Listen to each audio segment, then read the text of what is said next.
Hello, ನಾನು ನಿಮ್ಮ Chandramouli Kanvi. RCB ಬೌಲರ್ಸ್ಗಳಿಂದ ಎಂಥ ಅದ್ಭುತವಾದ ಕಂಬ್ಯಾಕ್. KKR ಮೊದಲ 10 ಓವರ್ಗಳಲ್ಲಿ 107, ಎರಡನೇ ಕೊನೆಯ 10 ಓವರ್ಗಳಲ್ಲಿ ಕೇವಲ 67 ರನ್. RCBಗೆ great chance to win 175 runs target.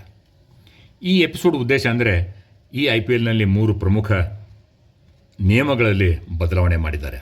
ಅದೇನಂತಂದರೆ, ಮೊದಲೇದು Covid ಟೈಮಲ್ಲಿ ಬೌಲಿಂಗ್ ಸೈಡ್ಗೆ ಎಂಜಲ್ ಹಚ್ಚಿ ಅಂದರೆ ಸಲೈವ ಹಚ್ಚಿ ಶೈನ್ ಮಾಡೋದನ್ನು ನಿಷೇಧಿಸಲಾಗಿತ್ತು. ಅದನ್ನು ತೆಗೆದುಹಾಕಲಾಗಿದೆ. ಇದರಿಂದ ಬೌಲರ್ಸ್ಗಳಿಗೆ ರಿವರ್ಸ್ ಸ್ವಿಂಗ್ ಮಾಡಲು ಸ್ವಲ್ಪ ತೊಂದರೆ ಆಗ್ತಿತ್ತು. ಅದಕ್ಕೆ ಆದರೆ T20ಲಿ ಅಂಥ ರಿವರ್ಸ್ ಸ್ವಿಂಗ್ ಎನಿವೇಸ್ ಬೌಲರ್ಸ್ಗಳಿಗೆ ಸ್ವಲ್ಪ ಹೆಲ್ಪ್ ಆಗುತ್ತೆ ಈ ರೂಲ್ನಿಂದ.